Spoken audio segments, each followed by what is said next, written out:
मतलब इनको दो कैपेसिटर्स मान लें और उनका कॉम्बिनेशन क्या मानेंगे, किस टाइप के कॉम्बिनेशन में? दो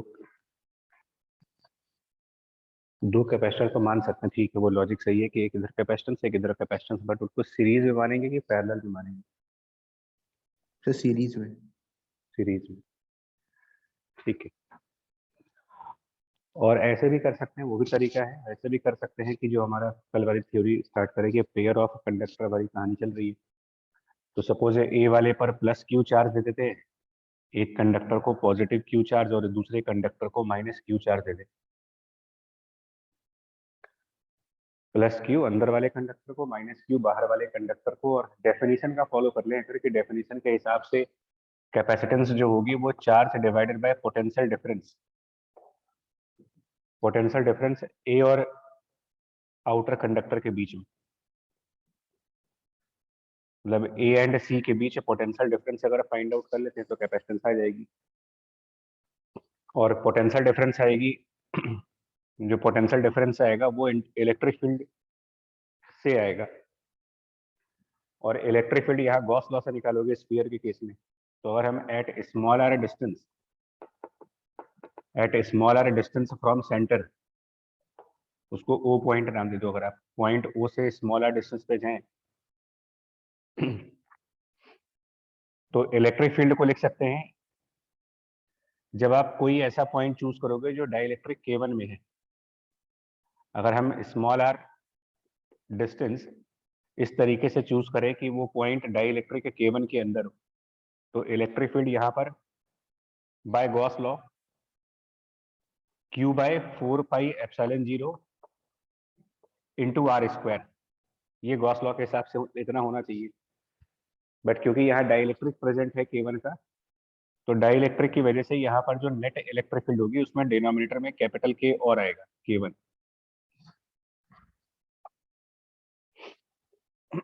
तो this will be electric field. ये तब होगा जब स्मॉल आर की वैल्यू ए से ज्यादा हो और बी से कम हो। और ऐसे ही अगर हमारा स्मॉल आर सेकंड डाइलेक्ट्रिक के अंदर है, any point present in the second dielectric, तो वहां पर जब इलेक्ट्रिक फील्ड चेक करेंगे तो electric field at that point will be Q by 4πε, वहां पर K2 कांस्टेंट लगाएंगे और इंटू आर स्क्वायर।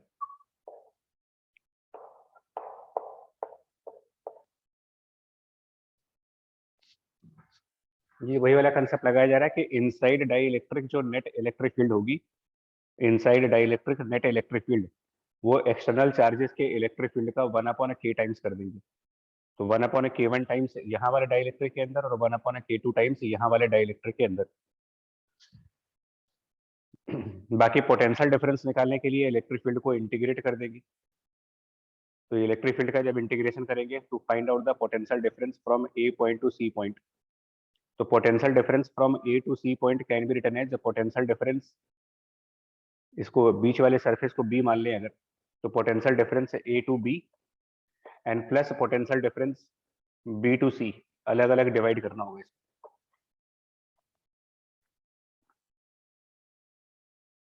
और ए से बी वाला पोटेंशियल डिफरेंस जो इलेक्ट्रिक फील्ड ए और बी के बीच में है, और ए और बी के बीच में ये वाली इलेक्ट्रिक फील्ड है, तो इसे इंटीग्रेट करेंगे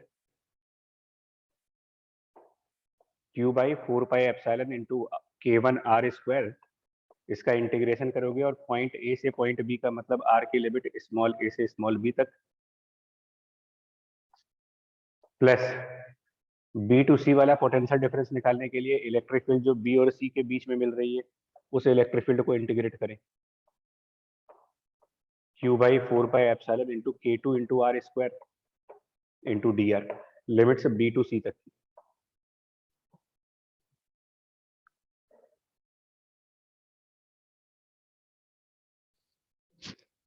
कॉम्बिनेशन ऑफ कैपेसिटर से भी कर सकते हैं और ये भी एक तरीका है, इससे भी किया जा सकता है।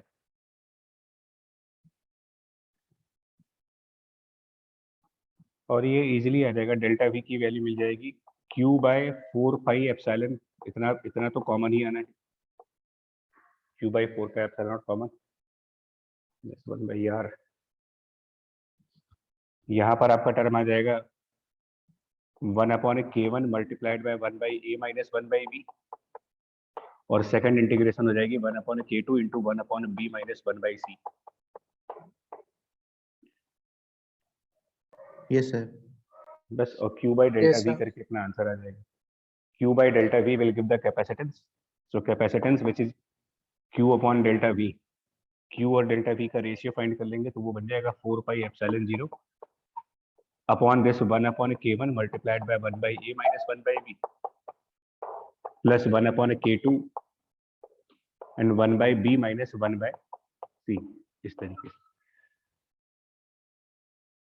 सॉरी, स्क्रीन कट गई। तरीके देखो अलग अलग है, मैं फिर उससे डिराइव नहीं कर रहा, वो भी तरीका है। वो भी एक तरीका है कि हम इसमें एक C1 कैपेसिटेंस मान लें और एक इसमें C2 कैपेसिटेंस मान लें। दो अलग अलग कैपेसिटेंस मान करके और सीरीज कॉम्बिनेशन का फॉर्मूला लगा करके भी हम कैपेसिटेंस निकाल सकते हैं। मतलब उसमें फिर ये वाला काम करोगे आप। अगर कॉम्बिनेशन ऑफ कैपेसिटेंस के थ्रू जाना है तो हम ये कहेंगे कि ये हमारा C1 कैपेसिटेंस है और ये C2 कैपेसिटेंस, जिनमें इंडिविजुअल कैपेसिटेंसेस की वैल्यूज स्फेरिकल कैपेसिटर वाला फॉर्मूला लगाएंगे। और स्फेरिकल कैपेसिटर का जो फॉर्मूला था वो था 4 pi epsilon not spherical capacitance between this A and B। तो फॉर्मूला ऑफ स्फेरिकल कैपेसिटेंस लगाएंगे तो 4 pi epsilon not A into B upon B minus A। But यहाँ डाइलेक्ट्रिक भरा हुआ है तो इसमें K1 और मल्टीप्लाइड होगा। सिमिलरली C2 कैपेसिटेंस वो भी एक स्फेरिकल कैपेसिटेंस है, तो उसके लिए लगाएंगे 4 पाई एप्सिलॉन K2 और B into C upon C minus B। और ये C1 एंड C2 दो कैपेसिटर्स को सीरीज कॉम्बिनेशन में ऐड करके net capacitance C1 C2 divided by C1 plus C2 कर सकते हैं। ये भी एक तरीका है सॉल्व करने का, ये भी एक तरीका है इसको सॉल्व करने का।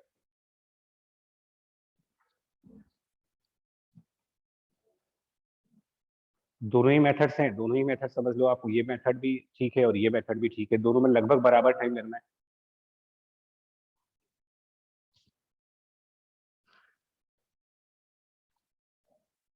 क्लियर? Yes sir. ठीक। अब देखो कुछ चीजें और पूछी जाएंगी, लाइक कैपेसिटेंस निकालने वाला पार्ट तो ठीक है, लेकिन बाकी की चीजें अगर पूछी जाए कि फॉर एग्जांपल इस तरीके के क्वेश्चन हो, लेट्स से कि आपसे कहा जाए कि जो ये A is suppose that 1 centimeter, B is suppose 2 centimeter and C is 4 centimeter, and this K1 equals to 4 and K2 equal to 3। मान लो इस तरीके से डेटा प्रोवाइड किया जाए और पूछा जाए कि what is the ratio of potential difference between A and B to the potential difference between B and C। What is the ratio of potential difference?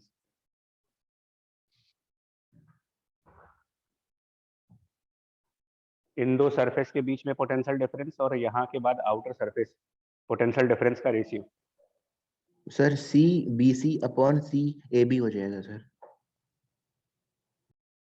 ये वाला आएगा ना, देखो ये तो निकालना है, पोटेंशियल डिफरेंस तो निकालना है, यानी एक तरीके से पहले इंटीग्रल की वैल्यू और दूसरे इंटीग्रल की वैल्यू, इन दोनों का रेशियो फाइंड करने को कह रहे हैं।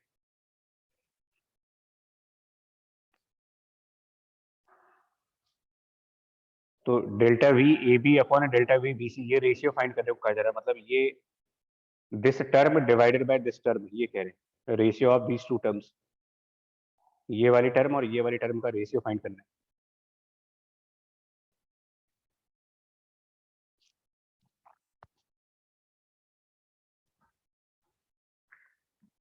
तो इस हिसाब से अपने निकालो क्या आंसर आएगा यार। This term divided by the second term,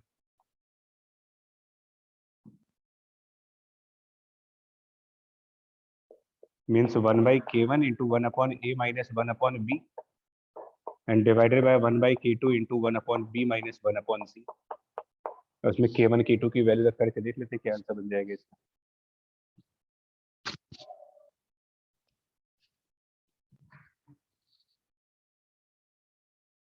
So 4:3 आ रहा है। जो भी आ जाए, 4:3 आए।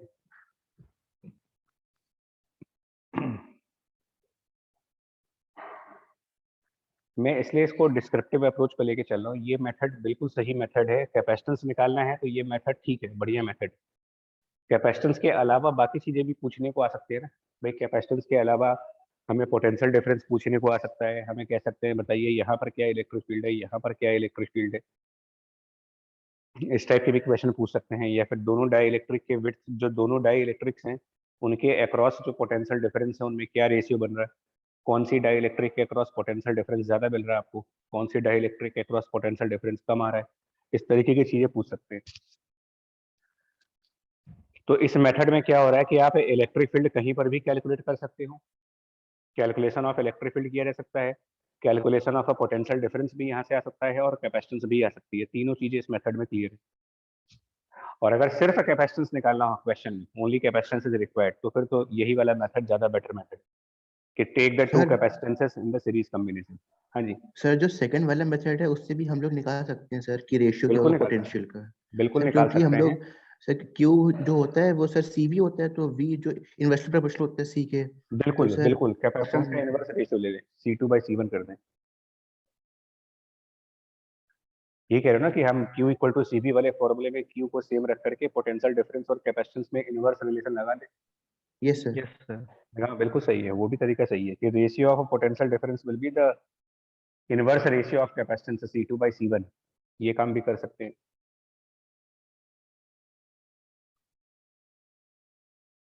दोनों ही तरीके मेरे पास, दोनों ही मेथड्स हैं सामने। आपको इससे करना चाहो इससे कर लो, इस मेथड से करना है इस मेथड से कर लो।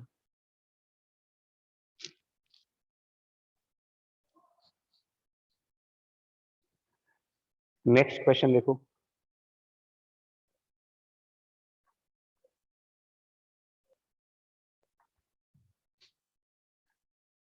अच्छा, इसमें अभी तो इरेज हो गया, बट अगर क्वेश्चन पूछा जाए कि जो दोनों डाई इलेक्ट्रिक का इंटरफेस है, जहां पर दोनों डाई इलेक्ट्रिक एक दूसरे से अलग हो रहे हैं, मीन्स बी वाला point, what will be electric field at R equal to B.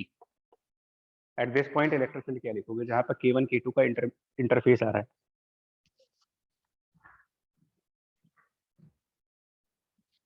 या फिर अगर पूछा जाए कि what will be the electric field at a point which is R equal to B minus delta and delta is tending to 0, इससे just पहले, and what will be electric field at R distance which is B plus delta and delta tending to 0।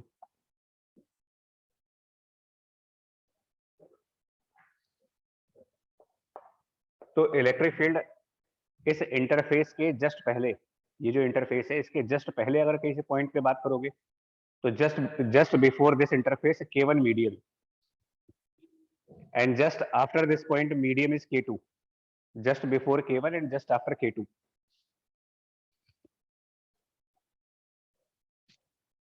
तो just before में जब electric field लिखेंगे जहां पर K1 medium है, तो हम capital Q divided by 4 pi epsilon not dielectric constant K1 into just before B लिख रहे हैं तो उसको अप्रोक्सीमेटली B स्क्वायर कर सकते हैं। एंड जस्ट आफ्टर B जब लिखेंगे तो मीडियम K2 का यूज करेंगे, it is Q upon 4 pi epsilon 0 K2 into B square. Equal to B पर अगर पूछा जाए तो इक्वल टू बी पर आपको आंसर देना होगा, इक्वल टू बी पर it is undefined discontinuity of electric field.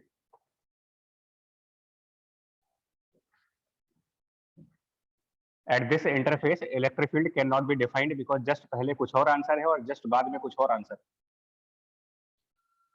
Are equal to B totally undefined electric field. इसको हम ग्राफिकली दिखाना चाहें तो ग्राफिकली ये करोगे आप। अगर इलेक्ट्रिक फील्ड और आर के बीच में ग्राफ लें तो ग्राफ की स्टार्टिंग पॉइंट होगी रेडियस ए से, बिकॉज ए रेडियस से पहले कोई इलेक्ट्रिक फील्ड नहीं होगी। ए से बी तक जाएंगे, बी टू सी जाएंगे, और ए से B between this part A to B electric field 1/r² है, तो पैराबोलिकली डिक्रीज होना है वो। कुछ इस तरीके का ग्राफ आएगा, decreasing, hyperbolically decreasing graph. And suppose that K2 is more than K1, for example K2 is more than K1 या फिर maybe K2 is less than K1, दोनों में से कोई भी केस हो, K2 लेस देन K1 या फिर K2 मोर देन K1। तो पॉइंट बी से जस्ट पहले, जिसको मैथ के लैंग्वेज में बोला जाए तो लेफ्ट हैंड लिमिट और right hand limit of a function, point B से जस्ट पहले में डिनोमीटर में K1 रहेगा और पॉइंट बी के जस्ट बाद वाले पॉइंट में डिनोमीटर में K2, and if K2 is less, this value will be higher. यानी कि पॉइंट बी पर ही इलेक्ट्रिक फील्ड को डिसकंटिन्यू करेंगे और डिसकंटिन्यू करके एक हायर वैल्यू पे जाएंगे, और फिर उसके बाद हाइपरबोलिकली इसको डिक्रीज करता हुआ नीचे लाएगा, अगेन नीचे आएगा, ये हाइपरबोलिकली डिक्रीज करेगा। But at this B point discontinue होना है इलेक्ट्रिक फील्ड में, sudden change of electric field. वो नीचे भी आ सकता था, डिसकंटिन्यू करके वो ग्राफ नीचे भी हो सकता था, वो डिपेंड करेगा कि K2 और K1 में से बड़ी वैल्यू कौन सी है। हम लोगों ने K2 लेस देन K1 का केस माना हुआ है, अगर K2 मोर देन K1 का केस होता तो यहाँ पर डिसकंटिन्यू करके हम इसके नीचे से ग्राफ स्टार्ट करते। पॉइंट है इसकी यहाँ पर डिसकंटिन्यूटी होगी इलेक्ट्रिक फील्ड के अंदर, ये चीज डिफाइन करनी है। R इक्वल टू बी पर अगर आंसर पूछेंगे तो हमारा आंसर यही रहना चाहिए कि अनडिफाइंड इलेक्ट्रिक फील्ड होगी।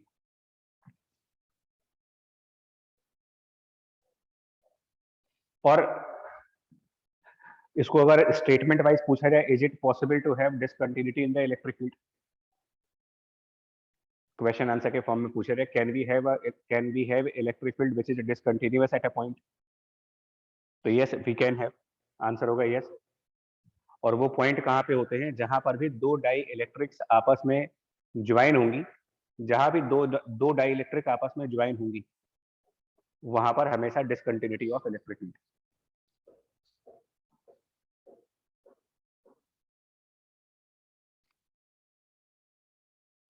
और electric field can be discontinuous, बोलो यस और नो में अगर पूछा जाए तो yes it can be, electric field can be discontinuous. पूछा जाए कहां पर, तो उसका आंसर होगा the point where two dielectrics are joined with each other. फिर ये पूछते हैं कि जो इलेक्ट्रिक फील्ड डिसकंटिन्यू होगी यहाँ पर मतलब इस इंटरफेस के जस्ट पहले और इस इंटरफेस के जस्ट बाद कुछ अलग इलेक्ट्रिक फील्ड है, different electric field at these 2 points.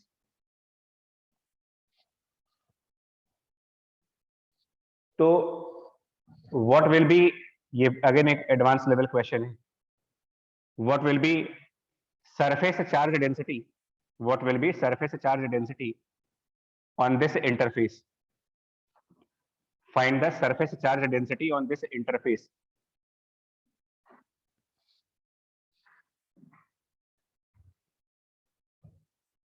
What will be surface charge density at this interface?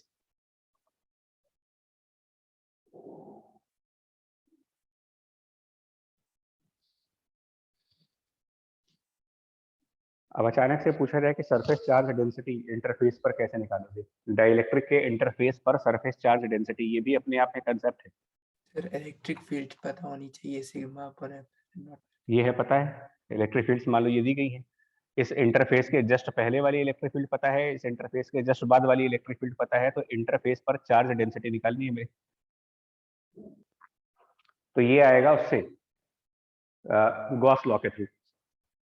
और गॉस लॉ के थ्रू कैसे आएगा, किसी भी इंटरफेस पर चार्ज डेंसिटी आएगी बाय द गॉस लॉ। कैसे आएगा वो देखिए, जो ये इंटरफेस है बिटवीन K1 K2 के बीच वाली ये जो इंटरफेस है, यहाँ पर एक छोटा सा, एक बहुत ही छोटे साइज का सिलिंड्रिकल गॉसियन सरफेस लें, एक बहुत स्मॉल साइज का cylindrical Gaussian surface. Small size का मतलब लेंथ भी स्मॉल रखनी है उसकी, लेंथ को dl मान लेंगे, स्मॉल लेंथ dl, और स्मॉल एरिया, स्मॉल साइज का सिलिंड्रिकल गॉसियन सरफेस। ये ऑब्वियस है कि बिकॉज सिस्टम स्फेरिकल फॉर्म में है, तो स्फेरिकल फॉर्म में होने की वजह से इलेक्ट्रिक फील्ड रेडियल डायरेक्शंस में रहेंगे, प्लस q और माइनस q की इलेक्ट्रिक फील्ड का डायरेक्शन रेडियल दिखाओगे। और इलेक्ट्रिक फील्ड अगर हम रेडियल डायरेक्शंस में दिखाएं तो जो हमारे सिलिंड्रिकल गॉसियन सरफेस, जो ये सिलिंड्रिकल गॉसियन सरफेस है, उसका वो वाला सर्कुलर पार्ट जो K1 के अंदर है, सर्कुलर एंड इनसाइड K1, वहां पर इलेक्ट्रिक फील्ड की लाइन से एंटर कर रही है, इसीलिए इस सर्कुलर एंड के लिए नेगेटिव फ्लक्स आएगा। और negative flux eight this circular and को लिखेंगे minus electric field at this point, जो कि ये वाली value Q by 4 pi epsilon naught K1 into B square और into this small area delta A मान लेते हैं उसको। दूसरे वाला सर्कुलर एंड जो कि K2 डाई इलेक्ट्रिक में है, second circular end in the K2 dielectric, जहां से इलेक्ट्रिक फील्ड की लाइंस रेडियली बाहर जा रही हैं, यानी कि इस सर्कुलर एंड पर पॉजिटिव फ्लक्स दिखेंगे, तो plus electric field at this circular end जो कि K2 के अंदर है, वहां पर ये वाली electric field Q divided by 4 pi epsilon K2 into B square और वहां का एरिया डेल्टा ए। और जो ये सिलेंडर की कर्वेचर है, कर्व्ड सरफेस और इलेक्ट्रिक फील्ड की लाइंस पैरेलल जा रही है, तो कर्व्ड सरफेस के लिए कोई फ्लक्स नहीं आना, टोटल फ्लक्स हो गया इस सिलेंडर के लिए गॉस लॉ के अकॉर्डिंग ये होना चाहिए चार्ज अपॉन एप्सिलॉन 0। और चार्ज इस सिलेंडर के इनसाइड जो होगा, चार्ज इनसाइड दिस सिलेंडर, वो इसी इंटरफेस का चार्ज होगा।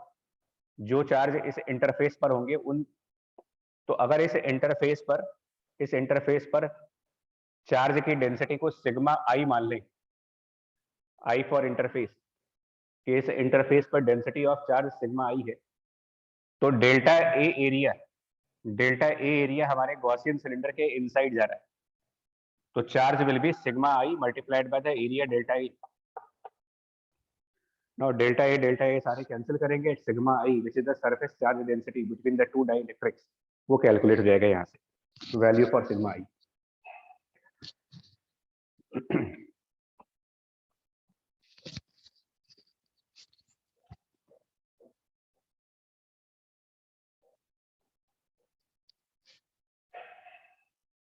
ये थोड़े डिफरेंट टाइप न्यूमेरिकल्स हैं डाइइलेक्ट्रिक की। डिफरेंट क्या मतलब, इसमें जितनी पॉसिबिलिटी है क्वेश्चन पूछे जाने की, वो सारी पॉसिबिलिटी एक्सप्लोर की जा रही है। भाई एक पॉसिबिलिटी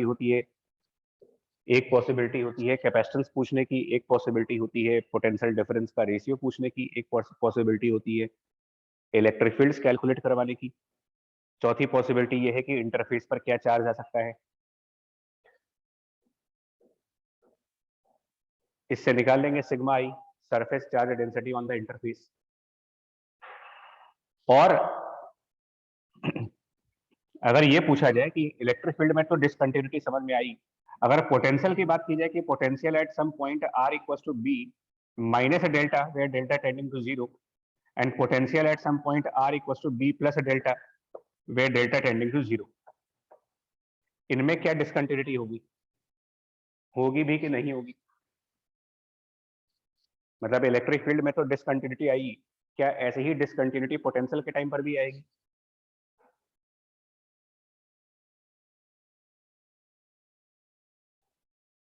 मतलब इंटरफेस के जस्ट पहले और इंटरफेस के जस्ट बाद, just before interface, just after interface, क्या पोटेंशियल में डिफरेंसेस आएंगे? Just before, just after.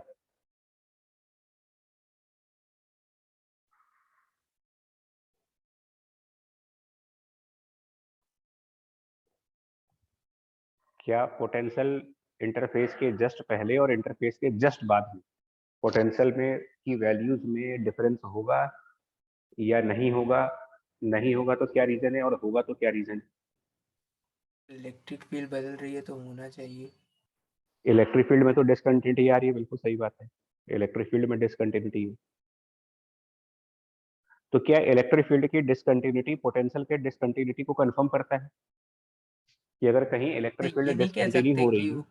नहीं सर, वो जो पहले कैपेसिटर निकाला था वो सीरीज में था, तो सीरीज में तो पोटेंशियल डिफरेंस होता ही है, सेम पोटेंशियल पे तो होता नहीं है। क्योंकि हाँ, अगर आप सीरीज कह रहे हो ना इसको, हाँ सर, वो पहले वैसे ही सॉल्व किया था ना, तो फिर तो क्या सीरीज में ये, तो इसका मतलब अगर हम इन दो कैपेसिटर्स को सीरीज कॉम्बिनेशन में मान रहे हैं, तो क्या इंटरफेस का पोटेंशियल डिफाइन नहीं होना चाहिए वहां पर? होना चाहिए। Yes sir. तभी तो कर पाओगे सीरीज में। मतलब यहाँ पर पोटेंशियल जब तक डिफाइन नहीं होगा तब तक हम सीरीज कॉम्बिनेशन लगाएंगे कैसे इसको?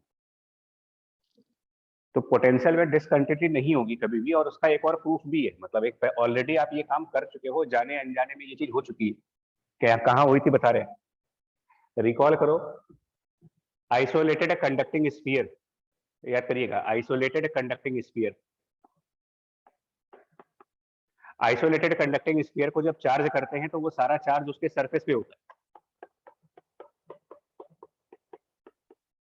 और याद करो कि आइसोलेटेड कंडक्टिंग स्फीयर को जब चार्ज किया जाता था तो inside that sphere electric field की वैल्यू 0 होती थी, मेटल है। और आउटसाइड दिस स्फीयर अगर याद करिए तो आउटसाइड में पॉइंट चार्ज का फॉर्मूला लगाते थे, और सरफेस पर अगर बात करें कि इलेक्ट्रिक फील्ड इस मेटल के सरफेस पर, तो सरफेस पर इलेक्ट्रिक फील्ड की वैल्यू लिखी जाती थी सिग्मा डिवाइडेड बाय एप्सिलॉन 0, किसी भी मेटल के सरफेस पर। तो ये भी तो इलेक्ट्रिक फील्ड की डिसकंटिन्यूटी ही हो रही है। इस सरफेस के जस्ट पहले और इस सरफेस के जस्ट बाद इलेक्ट्रिक फील्ड में डिसकंटिन्यूटी आ रही है। Just before the surface 0 answer है, और just after the surface sigma by epsilon 0 answer है। मतलब मेटल की सरफेस भी इलेक्ट्रिक फील्ड को डिसकंटिन्यू कर रही है। लेकिन जब पोटेंशियल का आया था, याद करें, तो पोटेंशियल ऐसा नहीं आया था इसका। पोटेंशियल के टाइम पर यह कहा गया था कि इनसाइड का पोटेंशियल थ्रू आउट कॉन्स्टेंट रहता है, और वो k into Q divided by radius capital R था। और इनफैक्ट पोटेंशियल का ग्राफ भी प्लॉट किया गया था कंडक्टिंग स्फीयर के लिए, और पोटेंशियल का graph for the conducting sphere कुछ ऐसा आया था कि इनसाइड के लिए कांस्टेंट ग्राफ रहेगा वो, और आउटसाइड के लिए वो हाइपरबोलिकली कम हुआ। तो कहीं पर डिसकंटिन्यू नहीं किया पोटेंशियल को हम लोगों ने, जबकि इलेक्ट्रिक फील्ड डिसकंटिन्यू कर रहे हैं, पोटेंशियल डिसकंटिन्यू नहीं हो रहा वहां पर। हाँ, ये कह सकते हो कि पोटेंशियल यहाँ पर डिफरेंशिएबल नहीं होगा, कंटिन्यूटी है, डिफरेंशिएबिलिटी नहीं होगी। क्योंकि मैथमेटिक्स में इस टाइप का ग्राफ अगर कहीं बनता हो तो एट दिस पॉइंट फंक्शन, मतलब इस तरीके का जितने भी ग्राफ होते हैं मैथ में, वो कहते हो कि ऐसे पॉइंट्स पर नॉन डिफरेंशिएबल पॉइंट्स होते हैं। Yes sir. कंटिन्यूटी है, लिमिट भी है, कंटिन्यूटी भी है, डिफरेंशिएबिलिटी नहीं है। और इलेक्ट्रिक फील्ड के ग्राफ में क्या हो रहा है, डिसकंटिन्यूटी है, लिमिट एग्जिस्ट नहीं कर रही है, नॉन डिफरेंशिएबल तो होगा ही।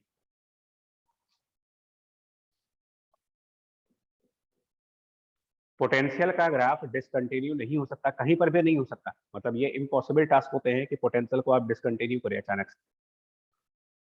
एंड उसका भी रीजन है कि पोटेंशियल डिसकंटिन्यू क्यों नहीं कर सकते हम लोग, कि पोटेंशियल अचानक से बदल जाए, सडनली पोटेंशियल की वैल्यू बदल जाए।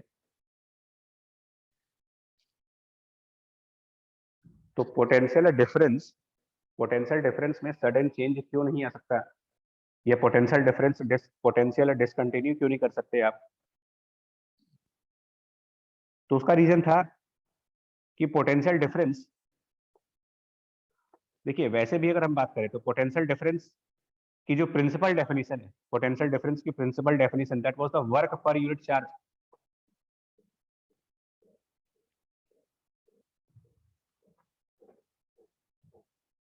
तो अगर किसी भी सरफेस के जस्ट पहले और जस्ट बाद, जस्ट बिफोर जस्ट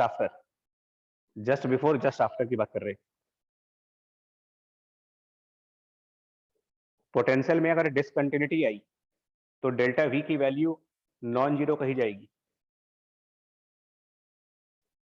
अगर यही ग्राफ कुछ ऐसा होता कि ये ग्राफ यहाँ पर डिसकंटिन्यू हो गया होता, और डिसकंटिन्यू करके वो ग्राफ किसी और वैल्यू से स्टार्ट होता, ग्राफ डिसकंटिन्यू होता और ऐसे स्टार्ट होता मान लीजिए, तो एक पर्टिकुलर पॉइंट पर अगर पोटेंशियल डिसकंटिन्यू हो रहा है, यानी कि उसी पॉइंट पर पोटेंशियल में डिफरेंस आ रहा है, at a single point there is a difference in potential value. और अगर पोटेंशियल में डिफरेंस आ रहा है एट अ पर्टिकुलर पॉइंट, तो इसका मतलब एक पर्टिकुलर पॉइंट पर वर्क हुआ है, जबकि वर्क इंस्टेंटेनियसली डिफाइन नहीं किया जा सकता। वर्क को डिफाइन करने के लिए आपको एक डिस्प्लेसमेंट चाहिए होती। तो वर्क जब इंस्टेंटेनियसली डिफाइन नहीं कर सकते, वर्क एक पर्टिकुलर पोजीशन पे डिफाइन होता नहीं है, वर्क डिफाइन होता है जब पोजीशन चेंज हो, क्योंकि पोजीशन चेंज होगी तो डिस्प्लेसमेंट आएगी, डिस्प्लेसमेंट आएगी तो वर्क आएगी। तो एक पर्टिकुलर पोजीशन पर वर्क डिफाइन नहीं हो सकता, और अगर कहा भी जाए कि एक पर्टिकुलर पोजीशन पर क्या वर्क होता है, तो at a particular position work done is 0, because अगर पोजीशन पर्टिकुलर हुई तो डिस्प्लेसमेंट नहीं हुआ हमारा। इसीलिए कहीं पर भी पोटेंशियल को डिसकंटिन्यू नहीं दिखाओगे किसी भी तरीके की सिचुएशन आते। और डाइलेक्ट्रिक के केस में स्पेसिफिकली ये बात की जा रही है कि डाइलेक्ट्रिक एक पर्टिकुलर केसेस है जहां पर फील्ड तो डिसकंटिन्यू रहेगी, but potential just before this interface, just after the interface and even at this interface, potential लगभग बराबर वैल्यूज रहेंगी, सेम वैल्यूज रहेंगी। तो इसका जो आंसर था वो ये होगा कि दोनों की वैल्यू सेम होगी, दे आर सेम वैल्यूज।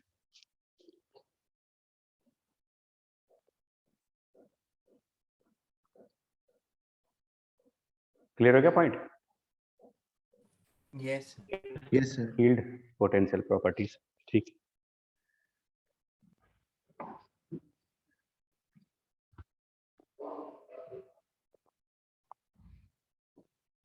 इससे ज्यादा नहीं पूछा जाएगा, कभी नहीं पूछा जाएगा डाइलेक्ट्रिक में, इससे ज्यादा क्वेश्चन बनते भी नहीं।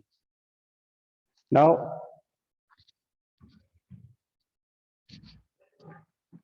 इसी तरीके के क्वेश्चन एचसीवी में पैरेलल प्लेट्स के फॉर्म पे,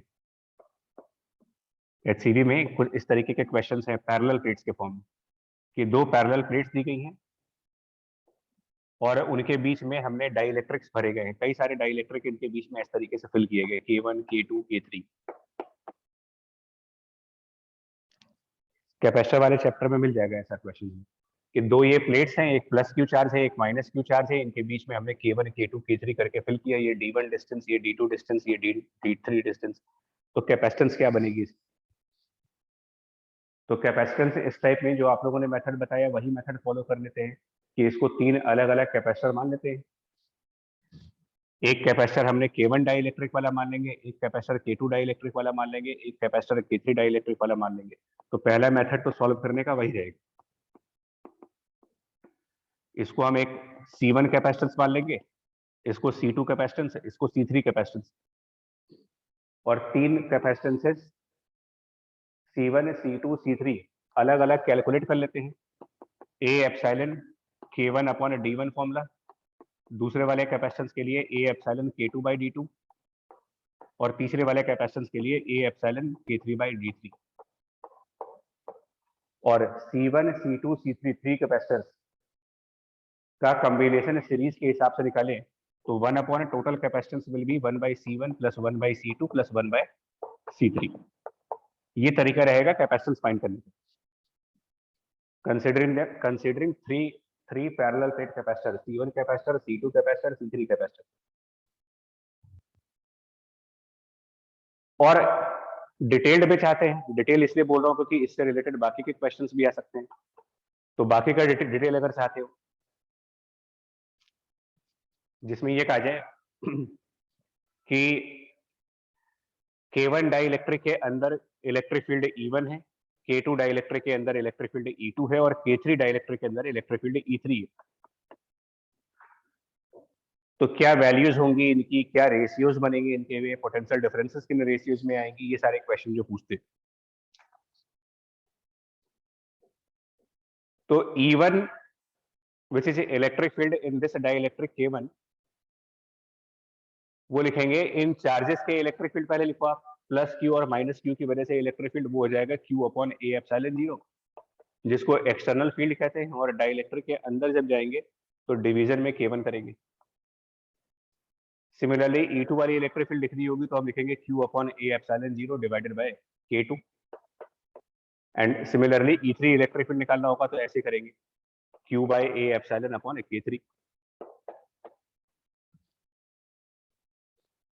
तो ये साफ दिख रहा है आपसे कि यहाँ पर अगर रेशियो पूछा जाए कि इलेक्ट्रिक फील्ड किस रेशियोज में बन रही है, ये सब objective question. The ratio of electric fields in a parallel plate capacitor.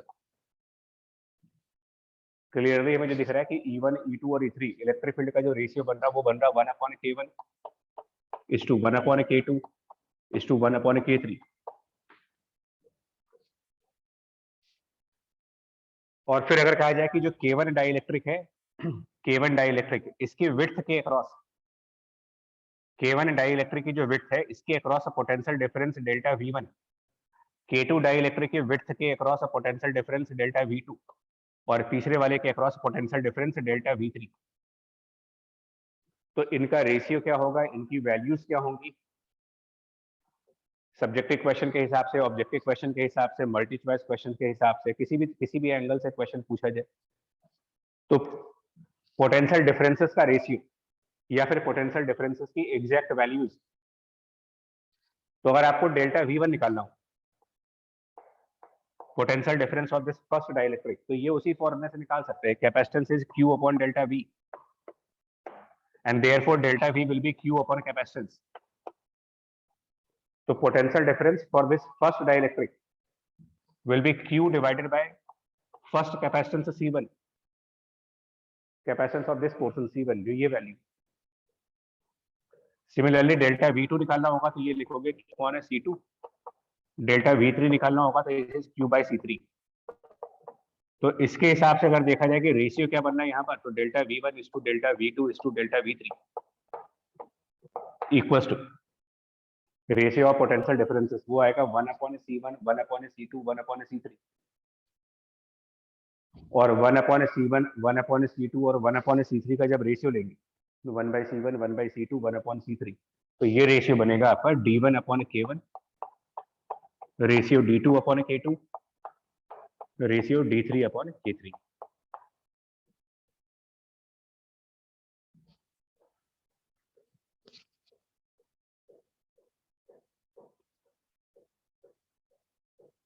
तो electric fields are in the ratio of 1/K, potential differences are in the ratio of D/K, उसमें D भी इन्वॉल्व कर रहे हैं यहाँ पर। और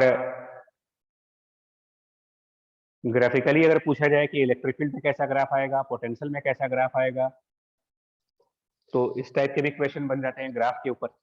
assuming left side plate is x equal to 0 and the right side plate is x equal to d, and considering that the right plate has zero potential, considering the right plate at zero potential,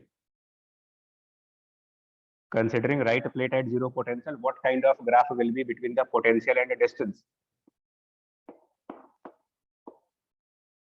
What will be the graph between electric field and distance? यही सारे objective question बनेंगे और कहां से लाओगे इसमें question. तो electric field और डिस्टेंस में अगर हम ग्राफ लेते हैं, एक बार फिर से देखिए कि डाइइलेक्ट्रिक जहां पर दो अलग अलग डाइइलेक्ट्रिक आपस में ज्वाइन करोगे आप, मतलब ये सरफेस जहां पर हम दो अलग अलग डाइइलेक्ट्रिक जोड़ रहे हैं, यहाँ पर इलेक्ट्रिक फील्ड हमेशा डिसकंटिन्यू होनी। एंड सपोज कर रहा हूं कि K1, K2, K3 descending order में लगे हुए, मतलब K1 is more then K2, K2 is more then K3, ये मान करके इलेक्ट्रिक फील्ड का ग्राफ देखिए, सबसे ज्यादा वैल्यू K1 की है ये मान के चल रहे हैं। तो सबसे पहले E1 का ग्राफ दिखाएंगे जो कि एक कांस्टेंट ग्राफ होगा up to the distance of D1, then E2 discontinue होगा क्योंकि K1 सबसे ज्यादा माना गया है तो K2 उससे कम है, E2 की वैल्यू ज्यादा हो जाएगी, देन इलेक्ट्रिक फील्ड को डिसकंटिन्यू कर दे, and now this will be D1 plus D2। और इसी तरीके से तीसरा इलेक्ट्रिक फील्ड जब दिखाओगे तो वो भी डिसकंटिन्यू होना। This is total distance D जो कि D1 plus D2 plus D3। तो ये हमारा पहला इलेक्ट्रिक फील्ड E1 है, ये दूसरा इलेक्ट्रिक फील्ड E2 है और ये तीसरा electric field E3, discontinue step function type की चीज बनेगी। पोटेंशियल में लेकिन डिसकंटिन्यूटी नहीं दिखाओगे, पोटेंशियल का ग्राफ नॉन डिफरेंशिएबल हो सकता है, डिसकंटिन्यूअस नहीं हो सकता वो। तो अगर हम ये स्टार्ट करें कि जो लेफ्ट प्लेट है उसका कुछ पोटेंशियल होगा, some potential will be present on the left plate, तो वो हम कुछ इस तरीके से दिखाएंगे। पोटेंशियल एज्यूमिंग कि लेफ्ट प्लेट का कुछ पोटेंशियल है तो V0 मान लेते हैं, suppose that V0 is potential at this plate. तो जैसे जैसे हम आगे बढ़ेंगे, पहले बताया जा चुका है कि इलेक्ट्रिक फील्ड की डायरेक्शन में जाने पर पोटेंशियल ड्रॉप करते हैं। तो अगर हम यहाँ पर V0 पोटेंशियल से स्टार्ट होंगे और इलेक्ट्रिक फील्ड की डायरेक्शन में जाएंगे तो पोटेंशियल ड्रॉप यानी कि पोटेंशियल का ग्राफ कम होगा, और इलेक्ट्रिक फील्ड यूनिफॉर्म होने की वजह से पोटेंशियल यूनिफॉर्मली ड्रॉप करेगी, यानी यहां से ये डिक्रीज करता हुआ जाएगा up to the distance of d1, और जितना ये ड्रॉप कर रहा है यहाँ पर, जितना ये ग्राफ डाउन जा रहा है, ये डिस्टेंस, यही चीज आपकी potential difference across the first dielectric है, इसी को डेल्टा V1 कहा गया।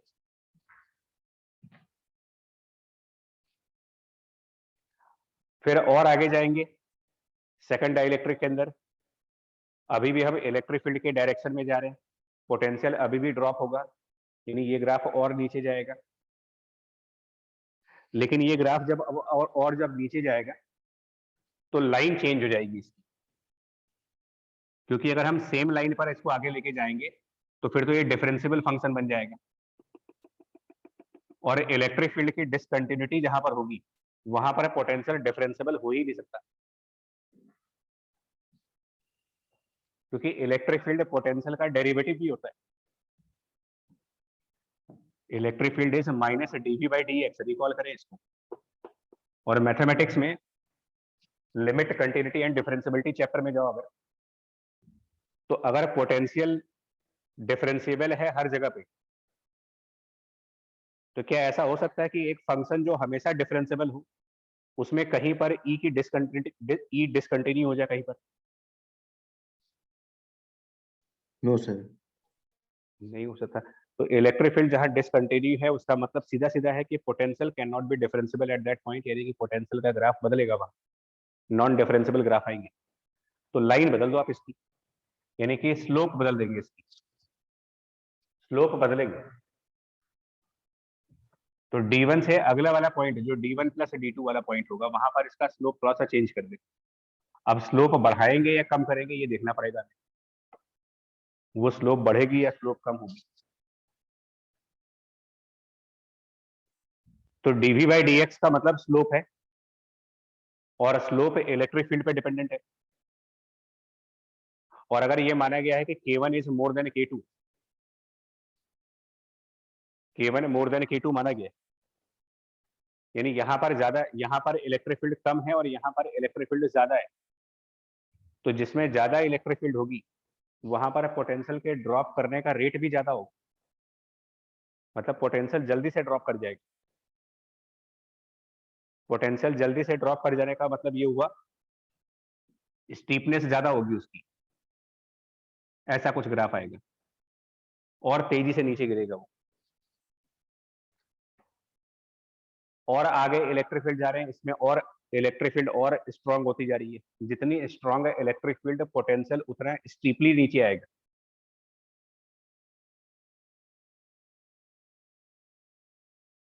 तो थर्ड इलेक्ट्रिक फील्ड अगर, बिकॉज हमने ये माना हुआ है कि K1 is more then K2 is more then K3, सबसे ज्यादा इलेक्ट्रिक फील्ड यहाँ पर पोटेंशियल का ग्राफ उतना तेजी से नीचे गिरेगा, तो इसकी स्टीपनेस और चेंज करेंगे, इसको और फास्ट नीचे लेके जाओ, एंड इस तरीके से पोटेंशियल की ग्राफ आएगी।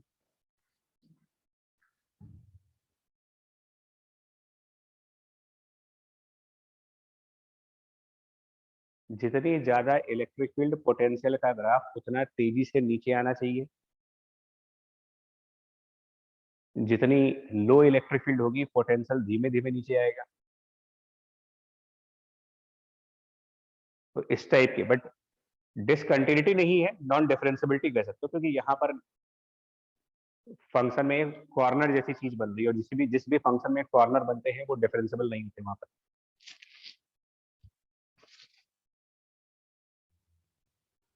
इतना ही आर्टिकल पूछा जाएगा, गारंटी ले सकता हूँ इसको कि डाइलेक्ट्रिक कैपेसिटर से रिलेटेड क्वेश्चन ऑब्जेक्टिव के हिसाब से पूछे जाए, अगर सिंगल चॉइस क्वेश्चन को दिमाग में रख करके चला जाए तो यही एक पॉसिबिलिटीज है इनमें न्यूमेरिकल बनने की, capacitance graphs, ratio of electric field, ratio of potential difference, या फिर इनके कैलकुलेशंस, या फिर लास्ट में अगर बिल्कुल ही टफ क्वेश्चन बनेगा तो वो ये बन सकता है कि इस इंटरफेस का चार्ज डेंसिटी कितना होगा, इस इंटरफेस पर चार्ज डेंसिटी कितनी होगी।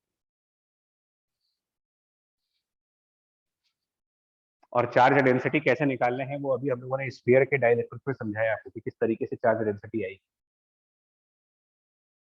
जैसे अगर K1 और K2 के बीच वाले इंटरफेस पर K1 K2 के बीच वाले इंटरफेस पर चार्ज की डेंसिटी निकालनी है।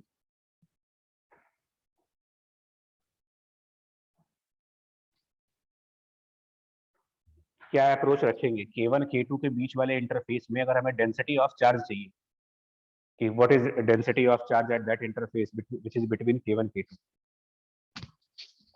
Gaussian surface.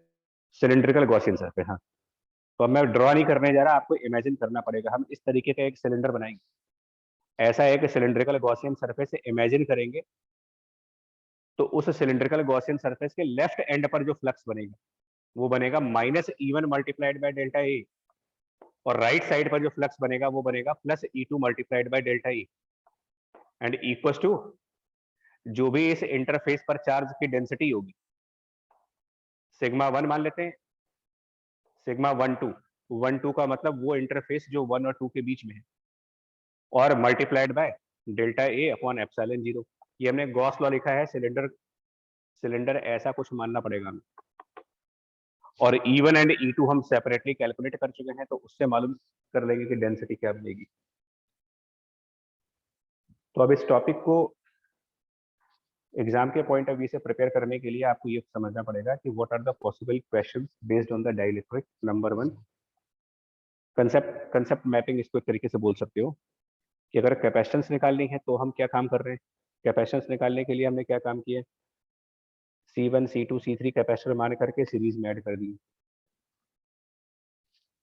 इलेक्ट्रिक फील्ड निकालनी है तो हमने क्या काम किया, तो इलेक्ट्रिक फील्ड निकालने के लिए हमने क्या काम किया कि पहले वो इलेक्ट्रिक फील्ड देखते हैं जो विदाउट डाइलेक्ट्रिक्स होगी।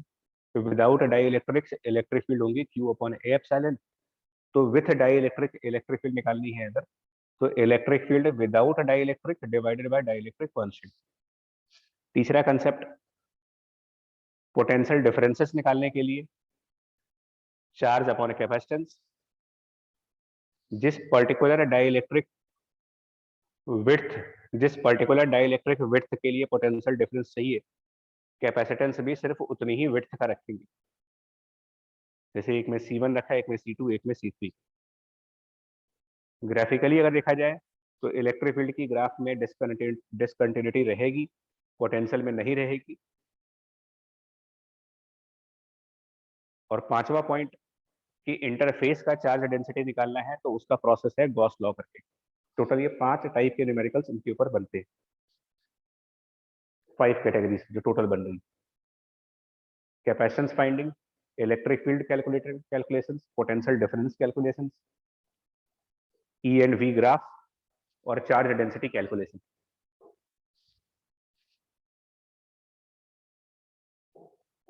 अब इस एग्जाम्पल को समझ करके ये जो 5 पॉइंट मैंने भी रिपीट किए, इन 5 पॉइंट को लेकर के अपनी लैंग्वेज में अपने हिसाब से नोट्स तैयार करोगे और एग्जाम से पहले ये रिवाइज होगा। मतलब नोट्स इस तरीके से तैयार करना होगा कि अगर कैपेसिटेंस निकालनी है तो हमें ये काम करना है, फील्ड निकालनी है तो ये काम करना है, पोटेंशियल डिफरेंस निकालना है तो ये काम करना है। अपनी लैंग्वेज में अपने हिसाब से तैयार करिए।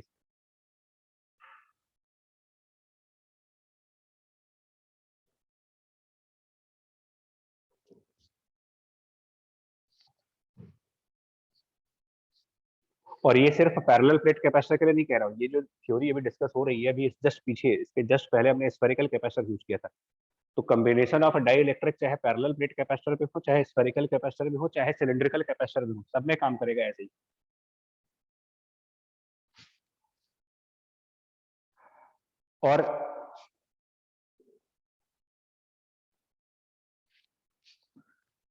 और डाइलेक्ट्रिक से रिलेटेड क्वेश्चंस में और भी कैटेगरीज है। कुछ क्वेश्चंस ऐसे भी होते हैं जो डाइलेक्ट्रिक स्ट्रेंथ को लेकर के आते हैं। डाइलेक्ट्रिक स्ट्रेंथ से रिलेटेड क्वेश्चन भी आते हैं, वो देखो।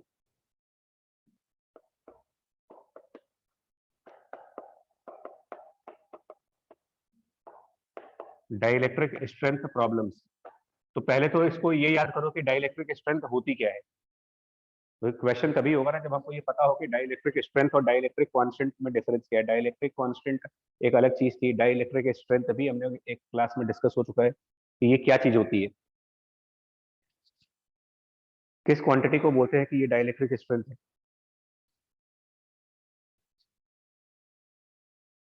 नहीं आता रहा कुछ? सर जिस इलेक्ट्रिक फील्ड पे सर कोई भी डायरेक्टली ब्रेक डाउन हो जाए उसे कहते हैं। यानी ये भी कह सकते हो कि this is the maximum permissible, इसका मतलब समझ लें अगर, it is the maximum permissible electric field कह सकते हो फॉर द कैपेसिटर। कैपेसिटर की मैक्सिमम परमिसिबल इलेक्ट्रिक फील्ड बोल सकते हैं इसको इनडायरेक्टली। डाइलेक्ट्रिक स्ट्रेंथ न्यूमेरिकल में देने का मतलब आपको इनडायरेक्टली ये कहा जा रहा है कि इससे ज्यादा इलेक्ट्रिक फील्ड उस कैपेसिटर के अंदर नहीं होनी चाहिए। तो अगर हम जैसे मान लो कि पैरेलल प्लेट कैपेसिटर से रिलेटेड कोई क्वेश्चन हो और हमें कहा जाए कि जो पैरेलल प्लेट कैपेसिटर है उसका प्लेट एरिया गिवन है, प्लेट सेपरेशन डी गिवन है, प्लेट एरिया गिवन है, प्लेट सेपरेशन गिवन है और डाइलेक्ट्रिक स्ट्रेंथ गिवन है। तो dielectric strength is basically electric field. तो हमें न्यूमेरिकल में डाइलेक्ट्रिक स्ट्रेंथ की कुछ वैल्यू गिवन है, सपोज ये तीनों चीजें गिवन है।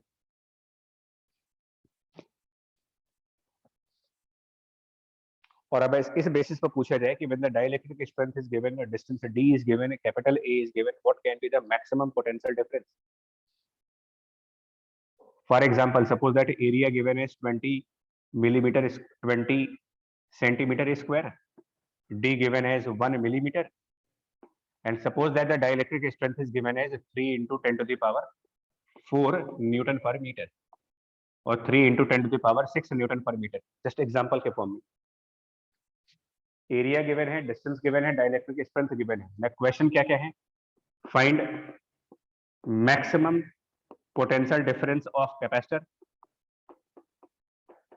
find the maximum potential difference of capacitor, first question, and hence find the maximum charge of capacitor।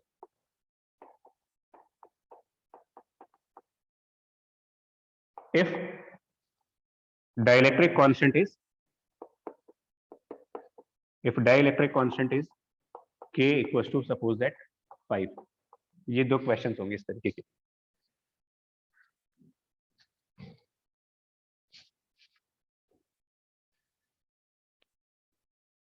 तो दो पार्ट्स हैं क्वेश्चन में, मैक्सिमम पोटेंशियल डिफरेंस निकालने का और दूसरा पार्ट है मैक्सिमम चार्ज उस कैपेसिटर पे क्या हो सकता है।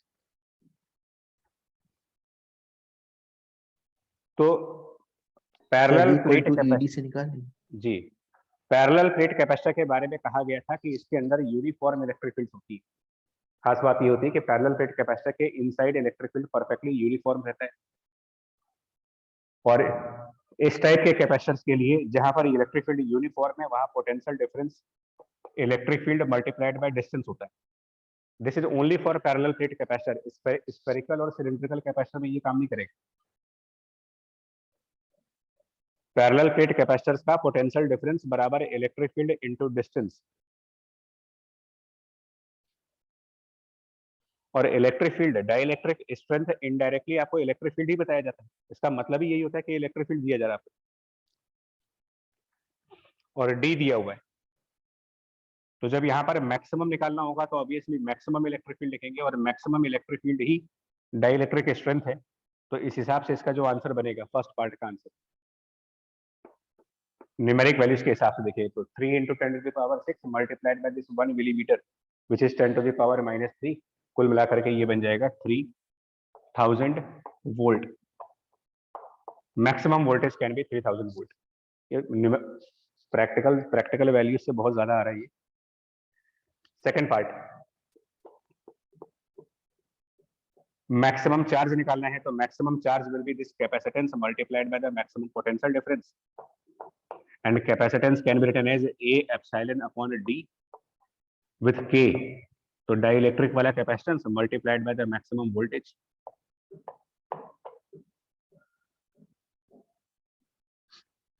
एरिया गिवन है 20 सेंटीमीटर स्क्वायर, एप्सिलॉन नॉट की वैल्यूज नोन होती है, dielectric constant K is also given, distance D is given and delta V maximum calculate कर लिया गया है 3000 वोल्ट। तो ये सब कुछ रखने के बाद और कैलकुलेशंस करेंगे तो मैक्सिमम चार्ज भी कैलकुलेट कर सकते हैं कि इस कैपेसिटर पे मैक्सिमम चार्ज क्या हो सकता है।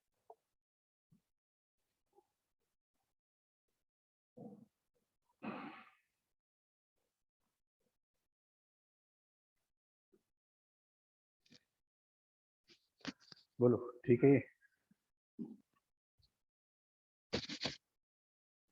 यस समझ पाए न्यूमेरिकल? न्यूमेरिकल समझ पाए इसका? Yes sir. ठीक, ये हो गया पैरेलल प्लेट, सिंपल न्यूमेरिकल होता है इसका। यही चीज अगर हम डाइलेक्ट्रिक कांस्टेंट का न्यूमेरिकल अगर मान लो स्फेरिकल कैपेसिटर में रखें,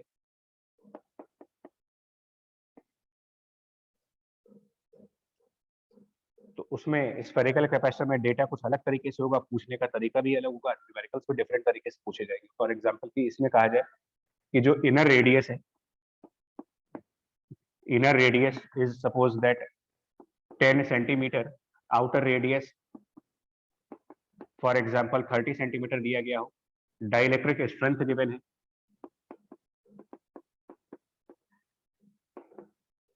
which is again 3 into 10 to the power 6 newton per metre.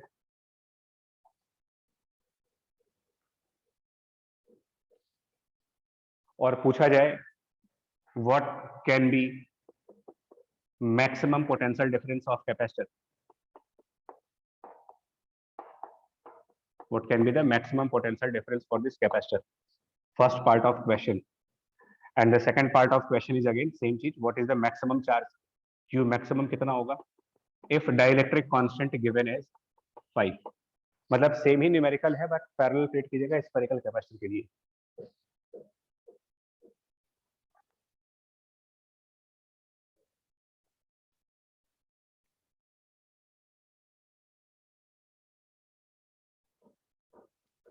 Sir इसमें उल्टा चल रहे हैं सर, क्योंकि पहले सर क्यू मैक्स निकाल लेंगे सर, तो उसके बाद सर डेल्टा वी मैक्स भी आ जाएगा। क्यू मैक्स कैसे निकालोगे? मतलब एक कैपेसिटर का मैक्सिमम चार्ज किन बातों पर डिपेंड करता है? एक कैपेसिटर को मैक्सिमम कितना चार्ज दे सकते हैं, ये डिसाइड कैसे होगा? सर इलेक्ट्रिक फील्ड आ जाएगा तो फिर निकाल लेंगे। हाँ, तो इलेक्ट्रिक फील्ड स्फेरिकल कैपेसिटर में कांस्टेंट नहीं है ना। प्रॉब्लम यहाँ पर ये है कि स्फेरिकल कैपेसिटर्स में इलेक्ट्रिक फील्ड, जिसके बारे में कल बार बार रिपीट कर रहे थे कि पैरेलल प्लेट कैपेसिटर तो होता है अपने अंदर यूनिफॉर्म इलेक्ट्रिक फील्ड क्रिएट करता है, स्फेरिकल कैपेसिटर के अंदर इलेक्ट्रिक फील्ड बदलती रहती है डिस्टेंस रेडियस के साथ। और अगर हम लेक्चर को याद करें, कल के लेक्चर को, तो स्फेरिकल कैपेसिटर्स के अंदर inside the spherical capacitors electric field का फॉर्मूला था Q divided by 4 pi epsilon. और अगर डाइलेक्ट्रिक है वहां पर तो कैपिटल K और into R square. This is electric field inside spherical capacitor.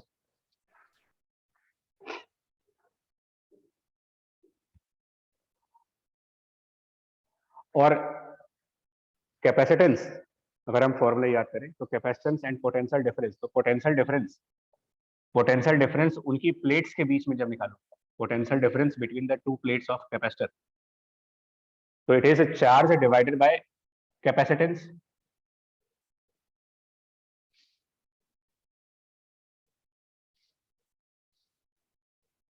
तो पहले एक्चुअली हमें पोटेंशियल डिफरेंस की लिमिट निकालनी पड़ेगी, उसके बाद चार्ज की लिमिट आएगी।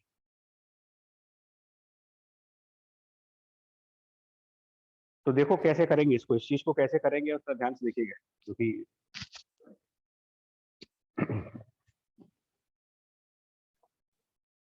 पैरेलल प्लेट वाला सिंपल था बिकॉज इलेक्ट्रिक फील्ड यूनिफॉर्म थी, ये टफ हो गया। अब इसमें टफनेस क्या है वो देखो। तो अगर हमारे पास इस तरीके का स्फेरिकल कैपेसिटर माने जिसकी इनसाइड रेडियस a है और आउटसाइड रेडियस b है, suppose that inside radius a and outside radius b, and let's say कि जो पोटेंशियल डिफरेंस है, let's say the potential difference between these two, potential difference between these two is delta v।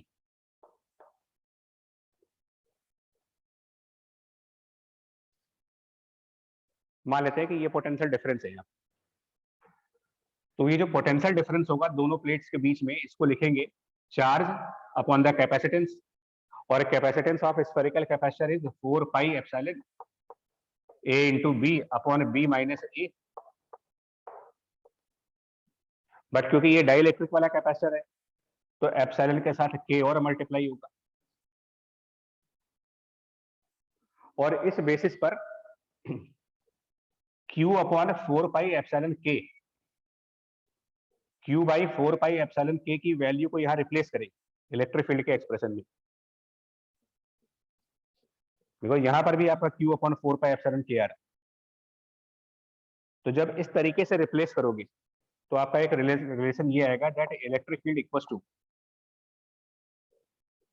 Delta V A into B upon B minus A and then R square.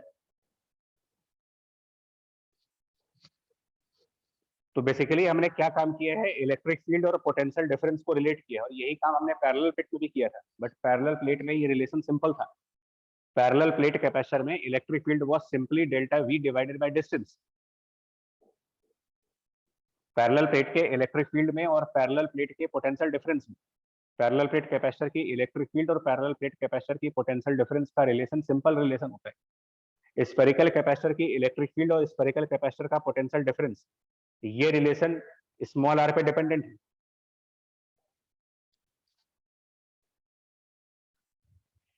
और अब हम क्या कहेंगे, this is relation between the electric field and potential difference for spherical capacitor. और इस हिसाब से E की maximum value, because dielectric strength maximum permissible electric field है, तो इस E की मैक्सिमम वैल्यू जब निकालोगे विच इज डाइइलेक्ट्रिक स्ट्रेंथ, तो मैक्सिमम इलेक्ट्रिक फील्ड तब होगा जब स्मॉल r की मिनिमम वैल्यू रखी जाए। और स्मॉल r की minimum value of this small r, small a अंदर वाला रेडियस, यहाँ a स्क्वायर रखेंगे। जब यहाँ पर a स्क्वायर रखेंगे, एक a कैंसिल हो जाएगा, ये बनेगा डेल्टा V। a स्क्वायर रखेंगे तो ऊपर b और divided by a into B minus a। और यहाँ से हम डेल्टा V कैलकुलेट करेंगे जो first part of question, what can be the maximum potential difference for this capacitor. तो delta V will be this a upon b times b minus a multiplied by this E max. E max का मतलब dielectric strength, dielectric strength यहाँ पर दिया हुआ है, यही चीज आपकी E मैक्स है।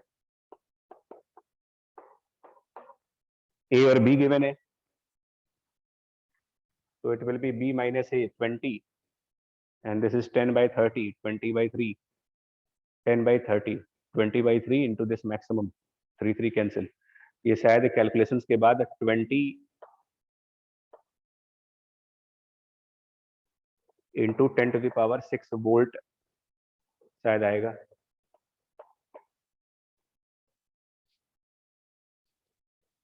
देख लो कैलकुलेशन देख लो आप।